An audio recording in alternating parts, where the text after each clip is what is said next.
부활절 말씀을 나누기 전 우리 믿음의 형제 자매님들하고 인사 좀 나눕시다. 예수 부활, 나의 부활.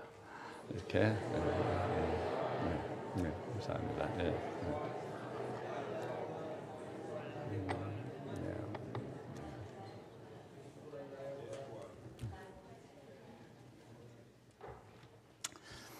여러 해 전 야구계의 전설이라고 하는 백인천 감독님이 임종을 앞두고 신앙의 고백, 또 신앙의 간증을 한 것이 참 인상 깊었습니다.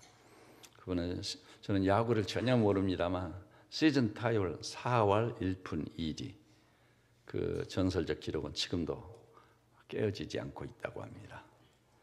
근데 그가 임종을 얼마 안 두고 예수님을 만나고 부활을 믿게 됐어요. 정확히 말하자면 믿어지게 된 것이죠. 근데 그런 다음 그가 간증적인 고백을 했는데 야구는 죽으면 끝인데 부활의 주님을 만나니 평안하다고. 여러분 죽음 앞에서는 시대의 살인마도 야구의 전설도 별 수 없어요. 죽음이 다가오면 두려워하는 거예요. 불안해지는 거예요. 그리고 인생 최심한 회의에 빠져요. 내가 죽을 텐데 죽으면 그것으로 그만일까? 아니면은 죽음 이후에 더러 말하듯이 또 다른 세계가 있을까? 이런 생각을 하게 되는 거예요. 근데 알고 보면은요, 이 죽음의 문제가 가장 중차대한 문제인 거예요. 유명한 참회록의 저자 톨스토이가요. 기독교적인 분위기 속에서 태어났지만 그는 확실하게 기독교 신앙을 등지고 예면했습니다. 그리고 생명체의 탄생을 놓고 진화론을 받아들인 거예요. 우연히 생겼고 진화의 산물이다 우리는. 그러고 나니까 윤리나 도덕이 파탄이 되는 거예요. 톨스토이처럼 나쁜 짓을 한 사람이 없어요. 러시아의 귀족의 이름으로 농노들을 착취하고 그리고 러시아 사격의 왕처럼 군림하면서 아주 나쁜 짓을 많이 했어요. 제가 톨스토이의 생가를 가봤었거든요. 그런데요, 그에게 엄청난 충격이 다가와 형님이 죽은 거예요. 그렇게 사랑했던 혈육인 그 형이 부름받아 가버리자 죽음에 함몰됐습니다. 죽음이라는 게 뭐냐? 사정없이 생명을 박탈해 가버리는데 손을 쓸 수가 없는 거예요. 그 후에 세상 여행이나 해보자 하고 프랑스 파리를 갔습니다. 근데 파리 그 사형장에서 사형수들이 죽어가는 모습을 우연히 목격하게 돼. 사람의 생명이 파리 목숨 같구나. 그래서 이 죽음의 문제로 엄청난 씨름을, 이 문제를 해결하지 않으면 안 되겠다. 그래서 종교적으로, 철학적으로, 과학적으로 죽음의 문제를 해결하기 추적을 합니다. 그런데 해결은커녕 문제만 더 악화되는 거예요. 엄청난 죽음의 세력 앞에 어찌할 수 없는 인간. 그래서 이 톨스토이가 도대체 이 죽음의 문제를 어떻게 하면 해결할 수 있을까? 알고 보니까 죽음은 빗겨갈 수 없는 거예요. 피할 수가 없는 거예요. 다 죽어요. 그러니까 마지막 멸망받을 원수는 의심할 여지 없고 사망이에요. 사망. 겉으로는 안 그런 척하지만 죽음이 엄습해 오면은 공포에 떠는 겁니다. 죽음은 피할 수 없는 건데 그렇다면 다 죽는데 어떻게 하면 이 죽음의 문제를 해결할 수 있느냐 했을 때 번개처럼 머리를 치고 지나가는 게 부활이다. 부활 없으면은요 하나님이 계신 것도 의미가 없어요. 계신다 할지라도 아무 소용이 없어. 죽으면 그만인데 무슨 하나님이 계신들 내게 무슨 뜻이 있겠어요? 십자가에서 예수님이 내 죄값을 지불하고 나를 완전히 구속하시고 돌아가셨다. 그것이 사실이라 할지라도 내게는 아무 의미 없는 거예요. 나 죽으면 그만인데. 이 문제로 번민하다가 마침내 하나님께서 큰 은혜를 베풀어 이 톨스토이가 마침내 하나님의 살아계심을 물론 그리스도의 부활과 자신의 부활이 믿어져 버린 겁니다. 믿어져 버렸어요. 그래서 톨스토이가요, 인류 역사상 길이 남을 톨스토이의 참회록을 쓴 거예요. 참회록. 여러분, 그렇습니다. 부활이 없다면 하나님이 살아계신다는 것도 아무 의미가 없는 것은, 실제로 살아계신다고 가정해 봅시다. 그렇다 할지라도 부활이 없으면 내가 죽으면 그만인데 무슨 의미가 있느냐 말이에요. 십자가도 아무 의미가, 성실, 도덕, 윤리 아무런 의미가 없는 거예요. 그래서 인류 문제는요, 부활 문제로 직결되어 있습니다. 그리스도 부활이 사실이냐? 과연 죽은 자의 부활이 있느냐 없느냐? 이것으로 귀결되는 거예요. 저는 오늘 이 부활절 예배에 오신 우리 형제자매들께서, 그래서 오늘은 참 감사하네요. 왜냐하면 제가 목회자니까 잘 알거든요. 강단에 딱 서면은 4월 중순 이후, 또 10월 중순 이후 여행을 하고 이 봄맞이 여행, 가을을 보내는 여행 때문에 예배당이 진짜 텅텅 비거든요. 그런데 오늘은 부활절이라고 그래서 이제 그래도 많이 오셨네요. 그런데 오늘 오신 분들이 그래도 뭔가 건져가셔야 될 거라니.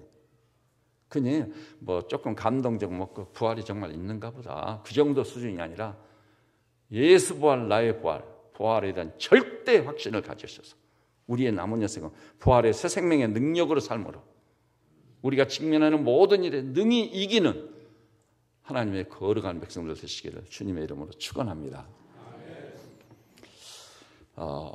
근데 문제는 어디에 있냐면요, 그리스도 예수께서 부활하셨다는 것입니다. 그래서 잠자는 자들의 첫 열매가 되셨다.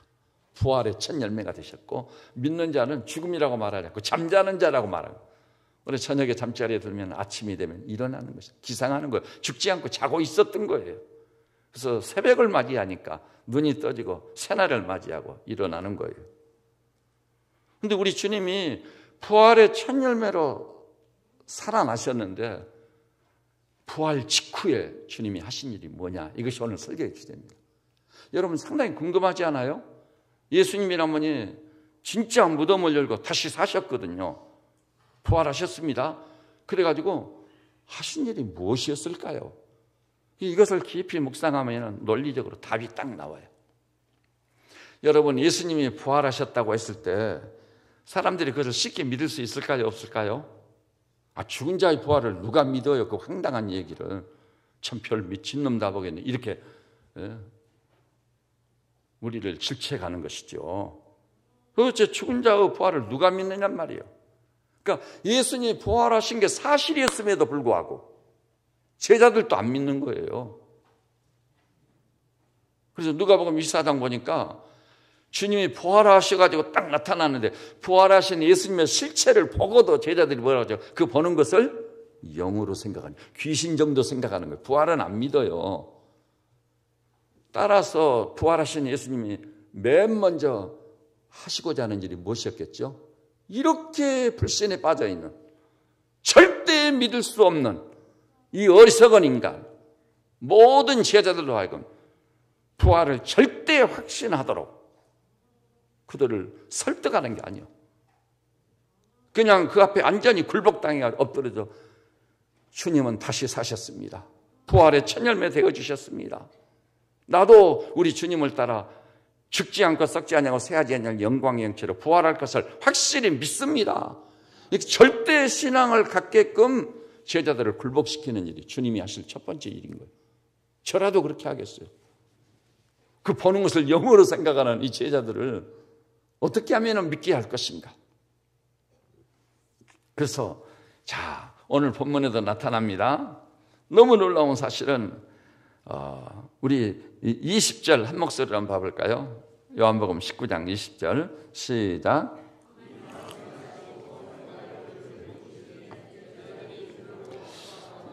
제가 그 하나님 말씀에 1978년 눈이 열린 다음 말씀만 열면 은혜가 되고 그 말씀이 생명의 양식으로 내게 압도적으로 다가오니까 나는 이제 말씀에 눈이 열려서 말씀을 깨달았다, 좋아했거든요. 그것이 전부인 줄 알았어요. 근데 세월이 지나면 지날수록 100번 전했는데도 101번째 그 말씀을 접하면 난생 처음 접한 말씀처럼 내게 다가오고요. 그 다음에 그 말씀에 눈이 열려서 새로운 사실을 깨닫게 하시는데 정말 놀라운, 오늘도 마찬가지였어요. 이 말씀을 하시고 손과 옆구리를 보이시니, 조금 전에 제가 말씀드렸죠. 부활하신 주님이 진짜 부활하셔가지고 부활체를 가지고 나타나는데도 제자들이 믿는다고요? 안 믿어요. 그 보는 걸 영어로 예수 귀신 정도로 생각을 한 거예요. 도대체 이들을 어떻게 하면 확실하게 믿게 할 수 있을까요? 이 본문에 보니까 이 말씀을 하셔서 손과 옆구리를 보이신 거, 못자국과 창자국을 보이신 거예요. 결코 부인할 수 없을 만큼 확실한 증거인 겁니다. 주께서 복 주셔서 성령이 우리를 감동하시고 신령한 영안을 열어서 주님 손에 찍힌 못자국과 허리에 난 창자국을 믿음의 눈으로 보고 그것을 직접 목격했던 제자들과 도마 같은 부활에 대한 절대 확신을 가질 수 있기를 주님의 이름으로 축원합니다. 그래서 이 손과 옆구리를 보이시는 순간, 못자국과 창자국을 보고 확인하는 순간 제자들이 가지고 있던 불신은 깨끗이 수술을 받아버립니다. 그리고 예수 부활에 대한 절대 확신을 갖게 되는 거예요. 이 부활을 확신하는 순간은 얼마나 놀라웠겠습니까? 그 존재가 흔들리는 거예요. 이게 어떻게 된 거냐? 진짜 부활하셨네. 못자국 창자국이 틀림없네. 그 순간 19절에서는 유대인들을 두려워해서 떨었던 제자들이요, 20절에 보니까 손과 옆구리를 보고 예수의 부활을 절대 확인하는 순간 뭐라고 그랬죠? 놀라운 사실은 제자들이 주를 보고 기뻐하더라. 기쁨이 충만해진 줄 믿습니다. 여러분, 지금까지 하나님의 저의 증인이시지만 여기까지 살아오면서요, 제게 가장 충격적인 사건, 그러니까 제 인생을 완전히 뒤집어 엎어가지고 그야말로 새 사람이 되게 하고 영광 중에 나타나게 했던 사실은 그리스도 부활이 믿어지는 순간이었습니다. 저도 성장 과정에서요, 죽음을 많이 목격했거든요. 상해가 나가는 거, 불이 나가는 거, 혈액이 부름바닥하는 거. 저희 어머님이, 제가 분당 서울대병원에 응급차를 요청하기 위해서 전화를 하고 있는데, 여보 빨리 와요, 어머니 지금 돌아가신다고, 임종하신다고. 그래서 전화를 하다 말고 달려갔더니 그때 벌써 임종하고 계시더라고요. 가장 가깝고 가장 사랑하는 가족의 혈액의 죽음,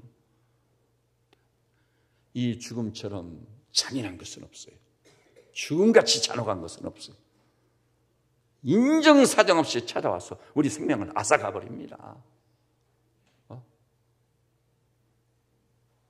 그런데 이 부활의 확신이 생기고 부활의 산 소망이 생기고 예수 부활은 곧 나의 부활이다, 이거 믿어졌으니 그 순간 얼마나 큰 충격을 받았겠습니까? 얼마나 부활로 말미암은 확신이 가져오는 기쁨, 한이. 그래서 정말 제가 현수막을 만드는데 글귀를 어떻게 쓰면 좋을까요? 그래서 예수 다시 사셨네. 낙인이 찍혀있거든요. 예수 다시 사셨네. 그리고 그 밑에는 또 뭐라고 해놨죠? 예수 부활, 나의 부활이다. 나까지 엮지 않으면 아무 의미가 없어요. 우리 주님께서 그 보는 것을 심지어는 귀신 정도로 생각하는 뿌리 깊은 불신에 빠져있는 제자들을 뒤집어 엎기 위해서 손과 옆구리까지 보이시면서, 도마도 그랬죠. 그래서 이때 부활을 확인한 제자들이 도마가 오니까 도마요 어디 갔다 왔느냐고, 우리 주님은 죽지 않고 다시 사셨다. 못자국도 받고 창자국도 받다. 그 도마가 믿기는커녕 뭐라고 그랬죠? 내가 내 손을 내밀어 못자국과 창자국을 만져보고 내 손을 그 못자국 창자국에 넣어보지 않고는 믿지? 이 도마를 믿게 한다는 것은 불가능한 일입니다. 부활한 주님이 나타나셔서 못자국 창자국을 확인하기 전까지는 절대로 안 믿을 사람이에요. 이걸 실증주의자라고 하거든요. 보여주라고, 그러면 믿겠다고. 그런데 주님이 여드리고에 나타나가지고 도마를 보고, 도마요, 네 손을 내밀어 내 못자국을 만져봐라. 네 손을 내밀어 창자국에 네 손을 넣어봐라. 그리하고 믿음 없는 자가 되지 말고 믿는 자가 되라. 그 순간 도마는 자아가 바싹 깨져버렸습니다.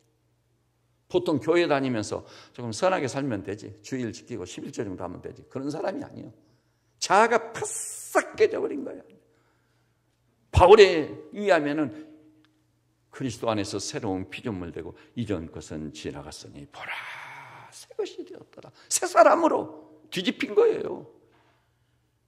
이것을 기독교는 그래서 뭐라고 그러죠? 중생이라고, 거듭난다, 다시 태어난다고 말하는 겁니다. 이 얼마나 놀라운 은혜요 역사인 것입니까? 이 부활에 대한 절대 확신을 갖게 되면 이기지 못할 게 없어요. 제일 무서운 이 잔인하고 잔악한 죽음의 세력도 사망아 너희 쏘는 게 어디에 있으며 너희 이기는 게 어디에 있느냐? 예수 그리스도로 말미암아 우리에게 이김을 주시는 하나님께 감사하노라. 삶과 죽음 이 두 사이에 껴있으나 지금 죽는 것이 내게 유익하다. 그리스도와 함께 있을 이 소망을 가지고 있기 때문에 죽음이 겁내지 않고 두렵지 않게 되어버리는 겁니다. 저는 어제요, 우리 유석경 여전도사님 그 책을 제가 몇 페이지를 쭉 읽어가다가 참 눈물이 핑 돌았어요. 학원계의 가장 유명 강사가 예수님 만나가지고 새 사람이 돼서, 그런데 마지막에요, 직장 말기 암 판정을 받았습니다.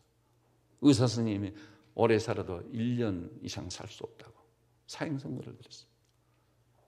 사람들이 다 걱정하고 염려하며 전도사님 어떻게 하느냐고 그랬어요. 유석경 전도사님이 실제로 그랬습니다. 하나님을 한 번도 원망해 본 일이 없어. 그리고 왜 하나님 해가 필요면 내가 암입니까? 항의하거나 저항한 적이 한 번도 없어요. 오직 나는 하나님을 신뢰했습니다. 부활을 확신하고 나니까 삶과 죽음 이게 아무 문제가 없어요. 바울이 말했듯이 이 육신 장막을 벗고자 하면 나를 위해서 예비된 신령한 장막을 덧입고자 함이라. 그 실제적인 믿음이었어요. 그래서 항암 치료도 안 받고 다들 걱정하고 염려하는데 항암 치료도 안 받고 내가 살아있는 동안 이 복음을 전하겠노라고 초청하는 것은 어디든지 닥치는 대로 사람을 만나고 이 복음을 전한 거예요. 복음을 전했습니다.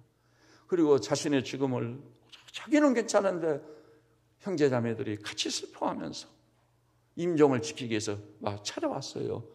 그때 사랑하는 오빠와 품에서 부름받아 가면서 여러분들 믿음으로 승리하시라고, 죽음도 두렵지 않은 부활의 사망을 가진 자들이지 않느냐고, 오히려 자기를 위로하러 모인 성도들을 크게 위로하고 놀라운 확신을 주고 그리스도 품에 안긴 것입니다, 여러분. 그래서 우리 주님이 나타나셨어요.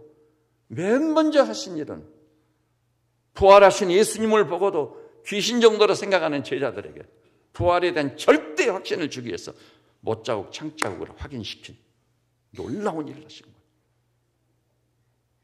여러분, 그래서 도마 같은 제자도요, 못자국 창자국을 확인하고 나니까 손을 내밀어 만져볼 경향도 없어요. 그대로 엎드려져서 나의 주님, 나의 하나님이십니다. 완전히 예수 그리스도의 참 제자로 헌신되어진 줄 믿으시기를 바랍니다. 그 다음에요, 두 번째 하신 일이 뭘 것 같아요? 너무 놀라운 사실은 그 본문 우리 거기를 한번 봐볼까요? 그 19절 한 목소리로 봅시다. 19절 시작.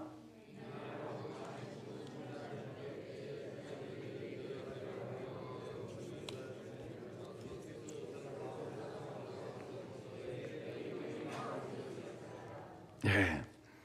19절 하반절 보니까 예수께서 오사 가운데 서서 이르시되 주님이 죽음으로써 끝난 줄 알고 그들마저 잡혀 죽을까 봐 겁을 집어먹고 있는 공포에 떨고 있었거든요. 그들에게 너희에게 평강이 있을지어다. 너무나 놀라운 거예요. 21절에도 예수께서 또 이르시되 너희에게 평강이 있을지어다. 여러분, 결국은 이 평강이란 말을 사람들이 쉽게 이해할 수 있는 영어로 표현한 행복이라는 거예요. 내가 목적을 달성하고 출세하고 돈을 많이 벌면 평강이 있을 것이고 행복할 거다. 그런데 너무나 놀라운 사실은 자기가 목적했던 것을 이루었지만 그 정상에 올랐지만 그 공허감을 어떻게 할 수가 없네요. 공허함. 그런데 이 모든 것을 뛰어넘어 주어질 수 있는 것이 뭐냐? 부활로 말미암아 우리에게 임하는 평강인 겁니다. 여러분, 예수 부활은 어느 정도 위력을 가지고 있는 줄 아세요? 너무나 놀라운 것은요, 예수님이 부활하셔서 나타났을 때 제자들이 그 보는 것은 무엇으로? 영으로 생각한지라. 주님이 그들을 질책했어요. 너희가 어찌하여 덜이 믿고 의심하느냐? 영은 살과 뼈가 없으되 너희 보는 것 같이 나는 있느니라고 못잡고 청짝을 보여주신 겁니다. 그래도 제자들이 더디 믿으니까 예수님이 뭐라고 그랬죠? 여기 무슨 먹을 것이 있느냐 해서 생선 한 토막을 드리니까 잡수어서 먹어 보이심으로 우리와 같은 육체로 부활하셨음을 확증해 주신 것입니다. 이렇게 해서 절대 확신을 갖게 되면은요, 이 부활의 절대 확신 앞에 인생이 직면한 모든 문제, 죽음까지도 잠잠해져 버린다는 거 아시기를 바랍니다. 그래서 바울이 삶과 죽음 이 두 사이에 껴있으나 지금 죽는 것이 내가 유익하다. 그냥 그리스도와 함께 설 이 소망을 가지고 있기 때문에. 여러분, 부활의 확신과 소망을 갖고 구원을 받은 성도는 어떻게 되죠? 부름을 받는 순간 십자가의 강도가 잘 보여지잖아요. 오늘 네가 나와 함께 낙원에 있으리라. 여러분, 오늘 2017 부활절에 들은 메시지의 일부를 잊지 마십시오. 오늘 내가 나와 함께 낙원에 있으리라. 부름을 받는 순간 즉시 하나님께서 보내신 천사의 이끌림을 받아 천국으로 입성하게 될 줄로 확실히 믿으시기를 바랍니다. 그렇기 때문에 임종을 지켜본 사람들은 알아요. 이 사람이 천국 갈 사람인지 지옥 갈 사람인지. 천국 갈 사람은 얼굴이 그렇게 평안해지는 거예요. 그를 부르러 온 천사가 이미 신령한 영안이 열려 영으로 보고 있는 겁니다. 이끌림을 받아 하나님의 나라에 입성을 나눕니다.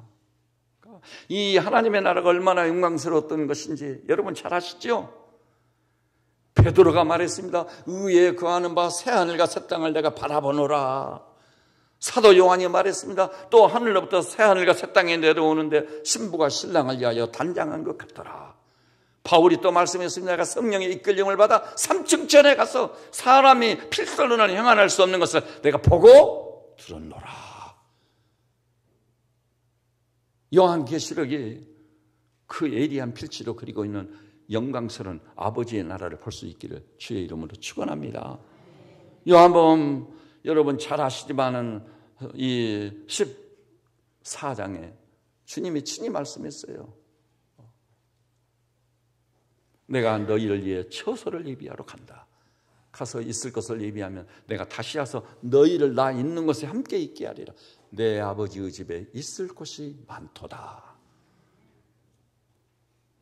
부활을 확신하고 믿음 속에 부름받은 하나님의 백성들, 새하늘과 새 땅에 대해서 마치 눈으로 그리처럼 이 펜으로 그리듯이 그 나라를 바라보면서 소망하고 살고 계신 줄 믿으시기를 바랍니다. 그러니까 임종 씨 얼굴이 달라질 수밖에 없어요. 자, 그러므로 부활의 절대 확신은, 부활의 새 생명의 능력은 모든 것을 잠재워버리는 거예요. 그렇기 때문에 평강이 오는 것이 진정한 평강. 주님이 이미 말씀했어요. 내가 너희에게 평강을 끼치더니 곧 나의 평안을 너희에게 주노라. 내가 주는 것은 세상에 주는 것과 다르다. 그러므로 너희는 근심하지도 말고 두려워하지도 말라. 제가 예수님이 저를 찾아와 인격적으로 만나주신 바로 얼마 후에 이 말씀을 암송했거든요. 내가 너희에게 평안을 끼치느니. 굉장히 생소한 용어였어요. 곧 나의 평안을 너희에게 주노라. 내가 주는 것은 세상이 주는 것과 다르다. 그러므로 너희는 근심하지도 말고 두려워하지도 말고. 그때 저는 하나님이 제 증인이시지만 기본적으로는 세상을 지나면서 직면하는 모든 문제로 인한 염려, 근심, 걱정, 두려움, 공포 다 주님 십자가 밑에 내려놔 버렸던 것입니다. 저희 집사람의 증인이지만 당신은 도대체 어떤 사람이기에 어떤 문제가 있어도 눈만 딱 감으면 금방 자고 있어요. 저는 그 말씀을 믿습니다. 오해는 하지 마세요. 하나님이 그 사랑하시는 자에게 잠을 주시는도다. 저는 진짜 믿어버리니까 다 내려놓고 자고 있는 거예요. 여러분, 우리가 살고 있는 이 시대보다 근심, 걱정, 염려가 없는 시대가 일찍이 없었습니다. 하루에도요, 무슨 사건이 터질지 몰라요. 국가적으로 일촉즉발의 위기 가운데 있어요. 그럼에도 불구하고 부활의 절대 확신과 소망을 가진 자는 부활의 주님이 우리에서 예비하신 빌립보 4장 6절에 의하면 어떤 평강이죠? 지각에 뛰어난 하나님의 평강. 지각에 뛰어난이란 말이 무슨 말이냐면 우리가 감지하고 느낄 수 있는 그 범위를 넘어서는 평강이에요. 그 죽음, 사업이 왕창 망했다든지 건강이 상했다든지 사형 선고를 받았다든지 이 모든 삶의 영역을 뛰어넘어 내게 주어지는 지각에 뛰어난 하나님의 평강이 있다는 것 경험하시고 아시기를 바랍니다. 놀라운 믿음과 신앙의 결과인 거예요. 그래서 이 평강을 주님이 빌어주셨던 것입니다. 거듭거듭 평강을 빌어주고 계세요. 그 다음에 세 번째, 자, 우리 주님이 부활하신 직후에 제자들을 대상으로 또 여기 앉아있는 우리도 예외는 아닌 것이 우리를 대상으로 주신 것이 뭐죠? 그 본문을 봐볼까요 또? 자, 우리 22절 한 목소리로 보십시다. 22절 시작.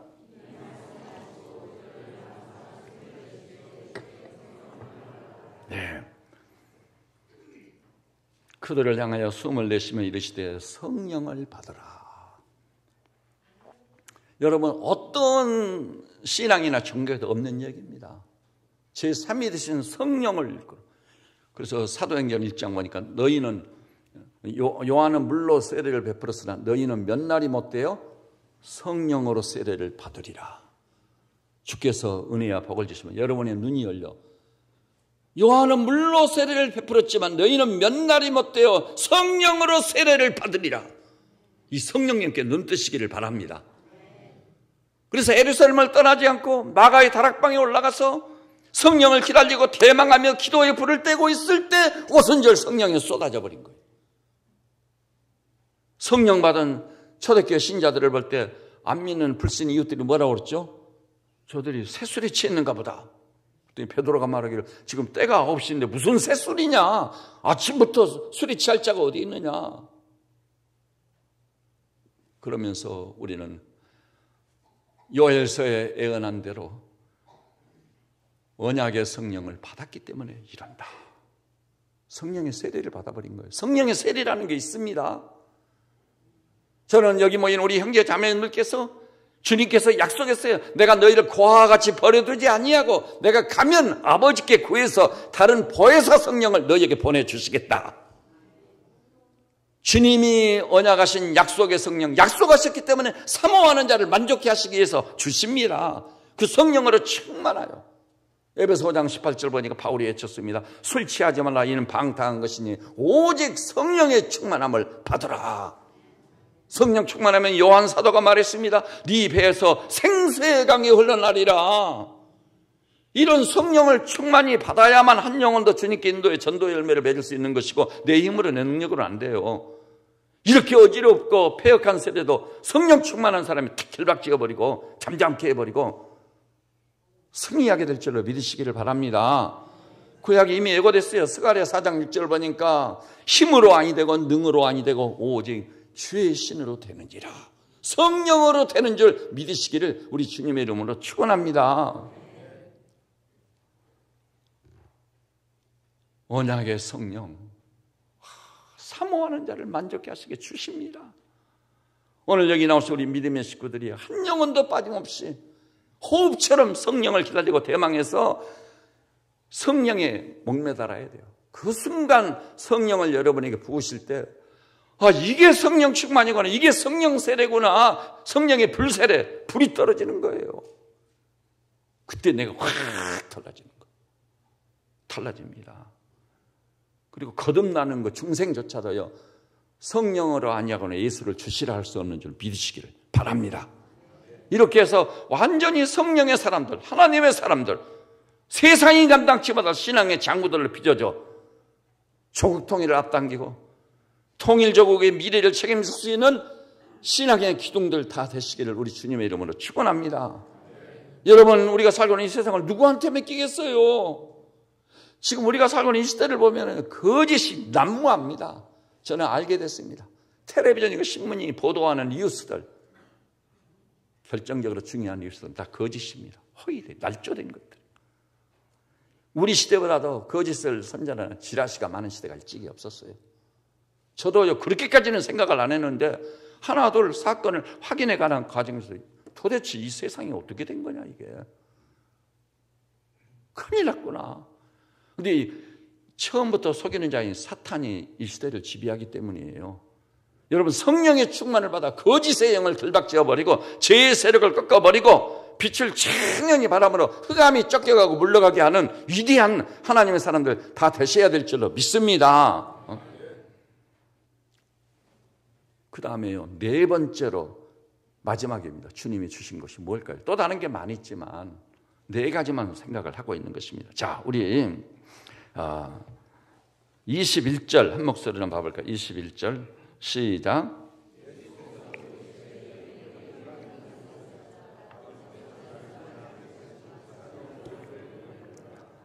보내시는 하나님이십니다. 성부께서는 그리스도 예수를 이 땅에 보내셨습니다. 구세주로. 그런데 그 주님께서요, 부활하신 다음 제자들을 보내고 계십니다. 나도 너희를 보내노라. 이걸로 흔히 소명 혹은 사명이라고 합니다. 여러분, 하나님으로부터의 부르심을 입는 그 소명이란 생경스러운 체험을 꼭 해봐야 됩니다. 제가 그냥 목사가 된 게 아닙니다. 목사라니 성직을 수행하면서요, 정말 요즘 그러지 않아요? 어떤 사람들 별의별 체험을 다 한 사람은 산전수전, 공중전, 우주전까지 치렀다 그러죠. 우주전. 근데 여기 서 있는 저야말로 우주전까지 치른 사람입니다. 별일을 다 경험해 봤어요. 교회를 세워나가는 과정 중에. 그런데요, 이 모든 일에 무엇으로 이길 수 있었을까요? 이 성령 충만을 받아 부활의 능력과 권세를 이긴 것도 사실이지만 더욱 놀라운 것은 주님이 나를 부르셨다는 소명의식이었습니다.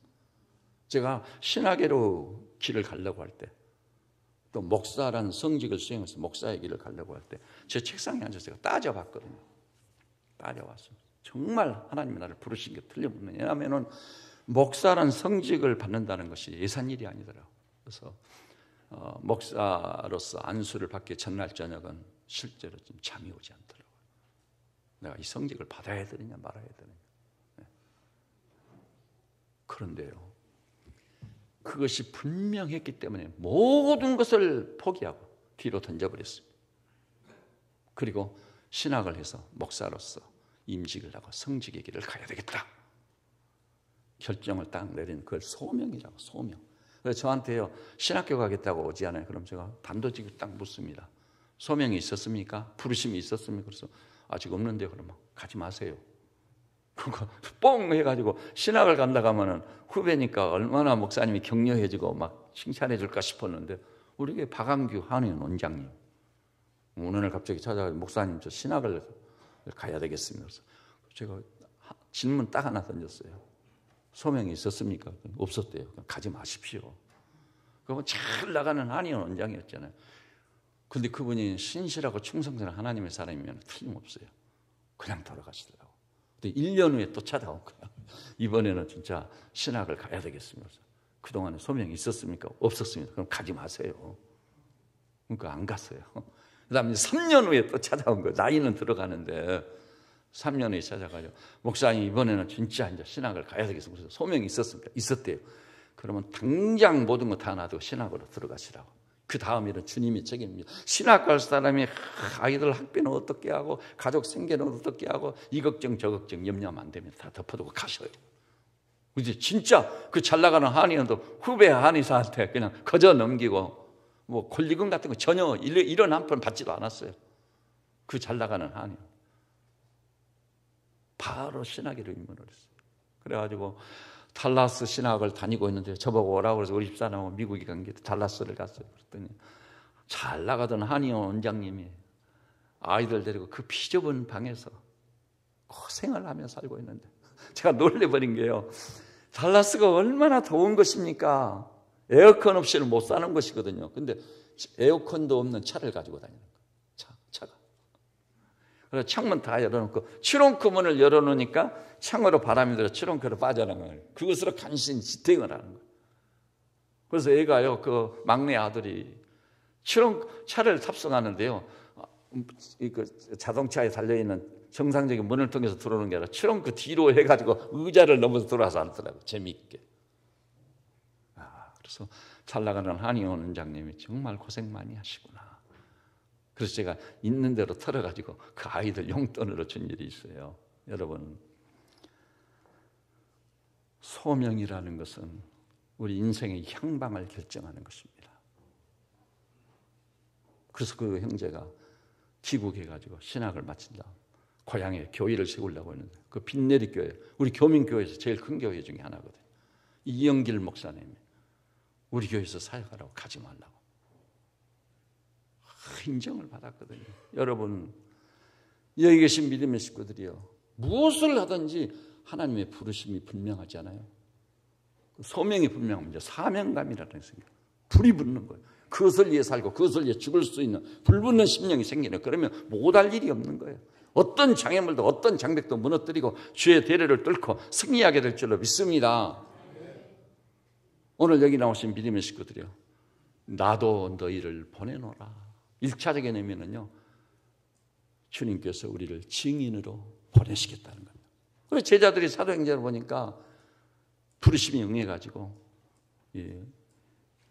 사도행전을 보니까 어디를 가든지 복음의 증인, 우리가 다 이 일의 증인이로다, 증인으로 쓰임받은 것을 볼 수 있습니다. 오늘 여기 나오신 우리 믿음의 식구들이요, 직장을 출근하든 학교를 나가든 삶의 현장에서 사실 때 어디를 가든 주님께서 우리를 증인으로 부르셔서 보내고 계시다는 것. 그래서 때를 얻든지 못 얻든지 부활의 복음을 전해서 죽을 수밖에 없는 죄인들을 구원해내는 천하보다 귀한 생명을 매일 얻는 열매 맺는 성도들 되시기를 주님의 이름으로 축원합니다. 부활의 새 생명의 능력, 부활의 산 소망을 이룰 자, 그리고 이 사망조차도 이 잔인하고 잔혹한 죽음의 세력도 잠잠케 해버리는 것입니다. 그 이하의 모든 일에 대해서 그리스도 예수로 말미암아 넉넉히 이기고 승리하며 환희의 창가를 부르고 달려가는 하나님의 백성들 되시기를 우리 주님의 이름으로 축원합니다. 기도하십시다. 주님, 종말론적인 초점이 지구촌 도처에서 나타나고 있습니다. 이런 때에 주께서 우리에게 은혜와 복을 주셔서 2017년 또다시 영광스러운 부활절을 맞이하게 하시니 감사합니다. 이 부활절에 다시 한번 부활을 주제로 말씀을 선포했습니다. 무덤을 여신 주님 찬양하고 사망을 부활로 결박지어버리고 패배시키고 승리하신 우리 주님 찬양합니다. 온 성도들이 예수 부활은 나의 부활이라고 외치며 살게 하여 주시옵소서. 그리하여 죽으면 그만이라는 천박한 인생관 때문에 온갖 나쁜 짓을 하고 죄를 짓고 악을 행하며 이렇게 기독교를 공격하고 대적하는 어두움의 세력이 판을 치는 이때 부활의 새 생명의 능력과 권세로 모든 흑암의 세력, 불신의 세력을 결박짓는 권세 있는 종들로 존재하고 살게 하여 주시옵소서.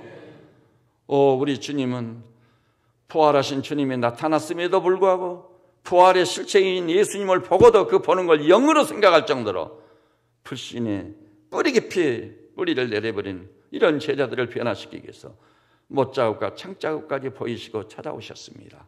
영적으로 우리 세빛의 양머리를 신령한 영안이 열러 토마를 통해 제자들을 통해 못자국 창자국을 확인하고 절대 부활의 확신을 갖게 하여 주시옵소서. 그래야 새 생명의 능력으로 살게 하옵소서. 부활의 권세로 살게 하여 주옵소서. 따라서 세상이 감당치 못할 신앙의 장부들 되어 민족 통일도 앞당기고 우리 조국이 대한민국이라기보다는 하나님의 나라가 임하게 하는데 쓰임을 받는 기둥들 되게 하여 주시옵소서.